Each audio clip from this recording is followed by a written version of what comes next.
Good moments. Wow!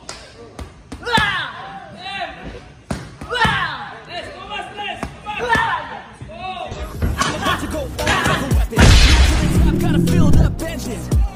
In my session, I will not stop. No, I'm never second guessing. I got a God complex. Haters love to hate. Hello guys, welcome back to our channel Winsworld TV. So grabe nga talaga ang lakas ni former 3 World Division Champion Cuadro Alas Angas ng Pinas John Riel Casimero. Good moments. Wow! Let's go, Maski ang MMA fighter na si Vin Diesel ay ramdam na ramdam niya ang lakas ng tinaguriang angas ng Pinas John Riel Casimero. Kahit malaki ang agwat ng kanilang laki, ay mahahalata mo dito na kayang-kaya patumbahin ni John Riel Casimero ang malahig antay niyang kasparring mate na si Vin Diesel. Bawat suntok ni Cuadro Alas John Riel Casimero ay rinig na rinig dito ang malakas na impact ng kanyang suntok. Nangangahulugan na isa talagang napakalakas sumuntok at isang malakas na nilalang itong si John Riel Casimero. Sobrang napahanga talaga dito ang MMA fighter na si Vin Diesel kay John Riel Casimero, dahil ayon sa kanya ngayon lang daw siya nakatagpo ng isang boksingero na grabe sumuntok at pwede maging sumunod na Manny Pacquiao. Ramdam talaga ang lakas ng isang suntok ni John Riel Casimero sa pamamagitan ng tunog kapag tumama ito sa target. Kaya kapag ito ang tumama sa panga ni Saul Sanchez ay tiyak lilipad ang ulo nito, dahil sa sobrang lakas nito. Ganun pa man ay hindi rin mawawala ang pag-aalala ng karamihan sa taglay na lakas ni Saul Sanchez. Drops it. Oh!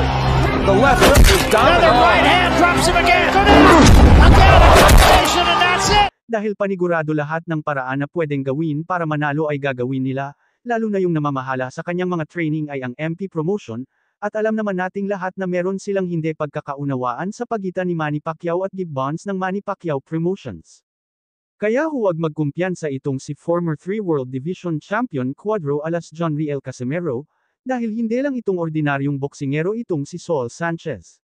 Dahil may taglay din itong lakas at kakayanan para magpatambo ng kahit sinong kalaban, maski si John Riel Casimero ay kayang-kaya niya itong patumbahin, dahil ilang Pinoy na din ang napatumba nito. Drops it. Oh! The left hook is down. Another right hand drops him again. Again, a combination, and that's it. Foot. That left hook landed right in the chin of O'Quinn. Kaya kaabang-abang talaga ang laban John Riel Casimero vs Saul Sanchez, ngayong October 13, 2024 na magaganap sa bansang Japan, kaya ano pang hinihintay nyo magtalpak na kung sino ang nasa palagay nyong mananalo? I'm about to go off like a weapon. Fuel to the top, gotta feel the vengeance. In my thoughts, obsession. I will not stop, no, I'm never second guessing. I got a God complex. Haters love to hate, but I never. Foot. That left hook landed right in the chin of O'Quinn. Dagdag pa sa ating mga balita. So marami ang nagsasabi na matatalo ang ating pambato na si former 3 World Division Champion, Cuadro Alas Angas ng Pinas John Riel Casimero, kapag hindi niya pag-aaralan ng maigi ang galawan ng kanyang makakalaban na si Saul Sanchez. Ayon kay Saul Sanchez ay kayang-kaya niya patumbahin si John Riel Casimero sa maikling oras, dahil alam daw niya ang kahinaan ni John Riel Casimero. Meron ng nakahanda na malaking estilo na ikakagugulat ng karamihan, ito daw ang teknik na ito ang magpapatumba kay Cuadro Alas Angas ng Pinas John Riel Casimero. Isa na rito na pinaghahandaan ni Saul Sanchez laban kay John Riel Casimero. Ang kahinaan nito pagdating sa paghinga dahil madalas na si John Riel Casimero na hingalin sa kanyang mga laban. Kaya makikipagsabayan itong si Saul Sanchez kay John Riel Casimero, at kapag nakita na niya itong hinihingal ay doon niya isagawa ang kanyang malupit na estilo laban dito. Kilala si Saul Sanchez sa pagiging malakas at madiskarte sa ibabaw ng boxing ring, kaya kapag hindi ito nag-ingat si John Riel Casimero ay tiyak matatalo siya ni Saul Sanchez. Sa laban na ito ay kayo na po ang humusga kung kakayanin ni Saul Sanchez itong angas ng Pinas na si John Riel Casimero. Makakalaban ni Saul Sanchez itong Pinoy boxer na si RV Daniga. Sa unang tagpo ay talagang gustong-gusto agad subukan ni Saul Sanchez ang lakas nitong Pinoy. 高いガードそこから繰り出す左右のフックが強烈。岩佐さん、どういうところに注目されますか？個人的な、ファイターと右と左っていうのがまたちょっとあるんですけど、その辺の相性がどうなるのかな、ちょっとワクワクしますね。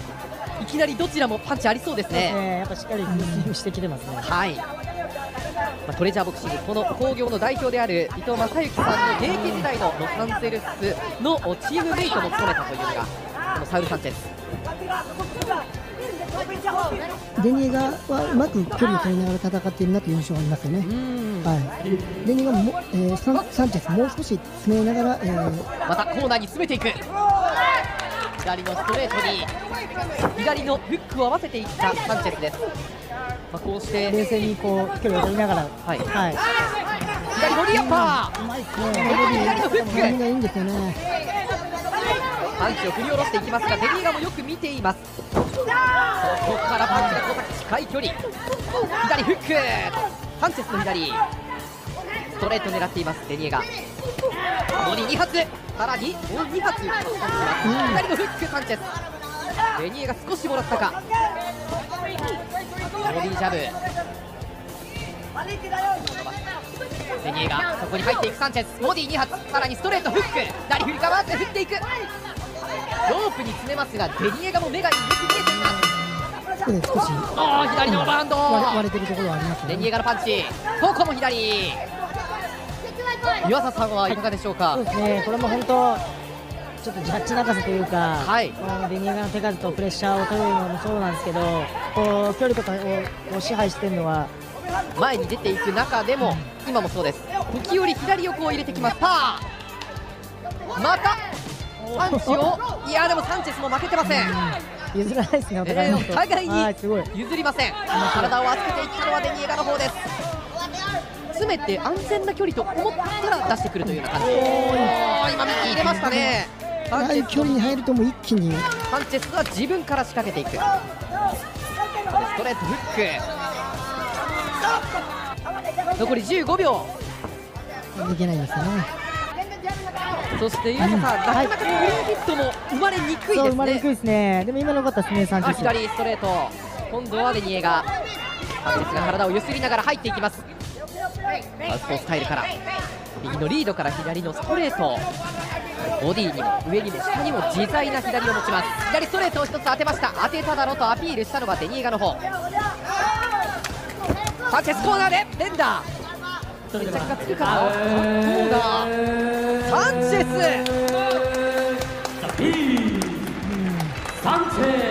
78対70。Ano sa tingin nyo guys, matatalo kaya ni Saul Sanchez itong si former 3 World Division Champion John Riel Casimero? Cuadro alas John Riel Casimero puspusan na ang paghahanda at pagpapalakas ng katawan para sa paparating niyang laban kontra Saul Sanchez. Kitang-kita ang pagpupursige nito para mas lalo itong lumakas, dahil ang paparating niyang laban ay isang laban na napaka-importante at dito rin nakasalalay ang posibilidad na susunod niyang makakaharap ang tinaguriang The Monster Naoya Inoue kapag tinalo niya si Saul Sanchez. Isang buwan na nga lang bago ang laban ni John Riel Casimero kontra Saul Sanchez, ang laban na ito ni John Riel Casimero ay isang malaking pagsubok sa kanya, lalo na ngayon na hinahabol talaga makalaban ni Cuadro alas John Riel Casimero itong 4 World Division Champion na si Naoya Inoue aka the Japanese Monster. Ganun pa man ay puspusan na talaga ang pagsasanay at paghahanda ng Team Casimero, para sa paparating na laban kontra Saul Sanchez. Sa kabilang banda, ang panayam kay Naoya Inoue na tila galit na ito sa angas ng Pinas John Riel Casimero, dahil sa trash talk nito kontra sa Japanese Monster Naoya Inoue. Sobrang kapansin-pansin talaga ang pamamaraan ni John Riel Casimero para lang patulan siya ni Naoya Inoue. Dahil panay hamon itong si John Riel Casimero kay Naoya Inoue at may mga kasama pang trash talk na masasakit, dahilan sa pagsiklab ng apoy ni Naoya Inoue dito sa tinaguriang angas ng Pinas John Riel Casimero. Ayon sa Japanese Monster na si Naoya Inoue, ay grabe na talaga ang pag-aangas at paghahamon nitong tinaguriang angas ng Pinas John Riel Casimero. Kaya tinanong siya ng Japanese media, kung ano ba ang mga ginagawa ni John Riel Casimero laban sa kanya na dahilan ng galit niya.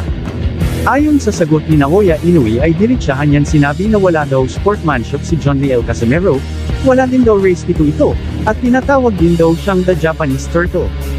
Kaya dito na nagagalit si Naoya Inoue, at gusto na niya itong makasagupa sa ibabaw ng boxing ring. Ayon sa media at mga kasamahan ni Naoya Inoue, ay sobrang nakakagimbal ang lakas niya ngayon at nakakatakot na Naoya Inoue version ngayon 2024. Dagdag pa ni Naoya Inoue ay sobrang malala na ang mga ginagawa ni John Riel Casimero, dahil pati sa ibang account ni Naoya Inoue ay nanggugulo doon at panay comment itong si John Riel Angas ng Pinas Casimero. Subalit ayon sa mga kasamahan niya sa mismong kwentuhan, ay dapat huwag na patulan ni The Monster Naoya Inoue itong si John Riel Casimero. Ngunit ayon kay Naoya Inoue ay hindi na niya palalampasan ang mga masasakit na salita ng ating pambato na si John Riel Casimero. May target na makuha si Naoya Inoue na belt kay John Riel Casimero. Kailangan niya talagang sagupain ang angas ng Pinas John Riel Casimero. Dahil ayon kay Naoya Inoue ay hindi niya ito papatulan kung walang belt na hawak ito. At dahil merong hawak na championship belt si John Riel Casimero ay lalabanan nito ni Naoya Inoue para makuha niya ang titulong undisputed bantamweight champion.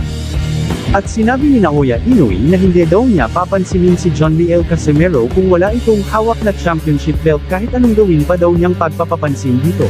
Dagdag pa sa ating mga balita.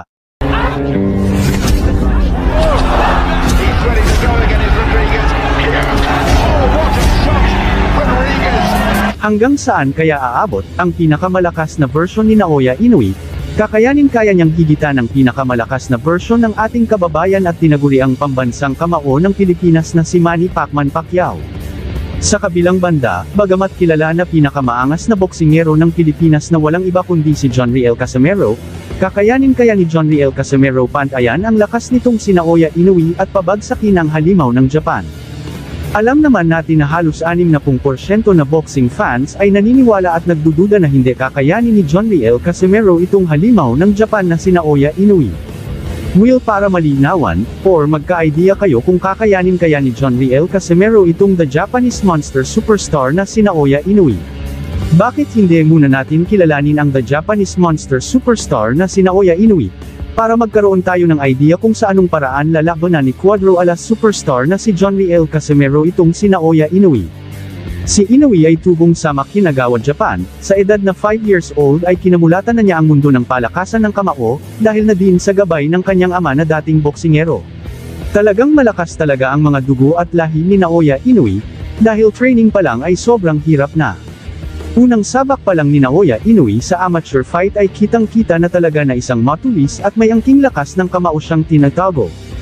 Ayon nga mismo dito kay Naoya Inoue, ay noong nasa amateur division pa lang siya ay pagkatapos niyang manalo dito ay pinasuri, nga daw umano ang kanyang boxing gloves na gamit, kung may kakaibang matigas na bagay sa kanyang boxing gloves, dahil nakapagtataka daw na sa likod ng patpatin niyang katawan, ay kung bakit grabe kalakas itong sumuntok. Si Naoya Inoue ay mayroon siyang record na 75 wins 48 knockouts at 6 na talo noong nasa amateur pa lang siya. Sa edad na 19 years old ay nag-umpisa na siyang lumaban bilang isang professional boxer. Nakatapat niya agad dito ay isang Filipino fighter na una niyang naging biktima at unang nakatikim ng kanyang malakas na suntok, ay walang iba kundi si Grayson Umayao. First round pa lang ng laban ay napuruhan agad at napaluhod ng super combo body shot itong kababayan natin na si Grayson Umayao.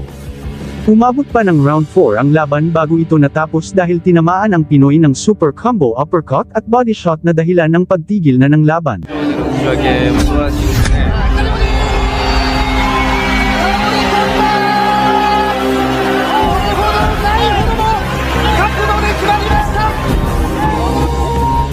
Pagkaraan ng ilang taon ay isang Pinoy na naman ang kanyang nakalaban, siya ay si Jerson Mancio.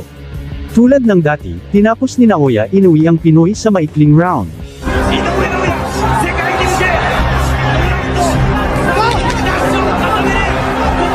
Ayon mismo dito kay Inoue ay gusto niya talagang makakalaban ang malalakas at major world title fight. Hindi nagtagal ay natupad nga ang hiling ni Naoya Inoue na laban sa major title fight. Kinalaban niya dito ang WBC light flyweight champion na si Adrian Hernandez, na isang Mexicano. Sa laban na ito ay masusubok ang lakas ni Naoya Inoue bilang isang professional boxer, veteranong boksingero kontra sa bagitong boksingero. Sa mismong laban ay nakitaan agad si Naoya Inoue ng agresibo, walang takot at magandang galaw sa ibabaw ng boxing ring. Sa ika-6 na round ay dito na napuruhan ni Naoya Inoue ang veteranong boksingero dahilan sa kanyang pagbagsak at pagkatalo. Dahil dito nakuha ni Naoya Inoue ang kauna-unahang world title champion. ボディストレートですね。あそこからもう一気に構成になりましたかね。そうですね。ちょっともう実力差が出てますよね。あ、そうですか。ただこれチャンピオンエルナンデスもですね、32戦29秒という高い勝率を誇っていて、ノックアウト勝ちもそのうちで18とこれ軽量フィニッシュです。Pitong buwan ang lumipas pagkatapos niya makuha ang pinakaunang world champion ay tumalon agad siya sa dalawang division simula lightweight division papunta super flyweight division. Kakalabanin niya dito si Omar Narvaez, isang Argentinian. Sa laban na ito ay target ni Naoya Inoue ang maging 2 world division champion. Si Narvaez ay may record na 40 wins, 24 knockouts, at isang talo. Habang si Naoya Inoue ay may record na 7 wins walang talo. Sa mismong laban ay ginawa lang ni Naoya Inoue na punching bag, itong bitiranong boksingero na si Omar Narvaez dahil 4 na beses pinatumba ni Naoya Inoue. Dahilan sa pagkatalo nito. Dahil sa impresibong panalo na ito ay kinilala si Naoya Inoue bilang pinakamabilis na mandirigma sa kasaysayan na nanalo ng 2 world titles sa loob lamang ng 8 professional fight.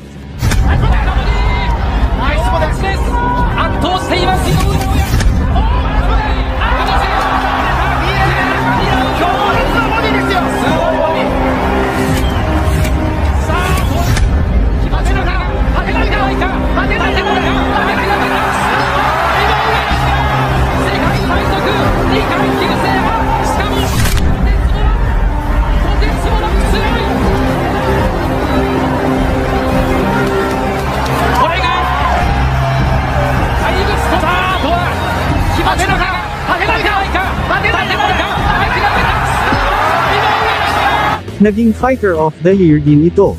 2018 ay muli siyang tumalon patungong Bantamweight Division. Target ni Inoue ay subukan na makuha ang WBA World Bantamweight title. Makakalaban niya dito si Jemmy McDonnell, bago mag-umpisa ang laban ay tila puno ng kumpiyansa sa sarili na matatalo niya si Naoya Inoue. Dahil pinagyayabang niya na hindi siya nakatikim ng pagkatalo sa loob ng 10 taon. Ngunit nung mismong laban na ay tila dito na niya matitikman ang una niyang pagkatalo, dahil unang round pa lang ay tapos na agad ang laban.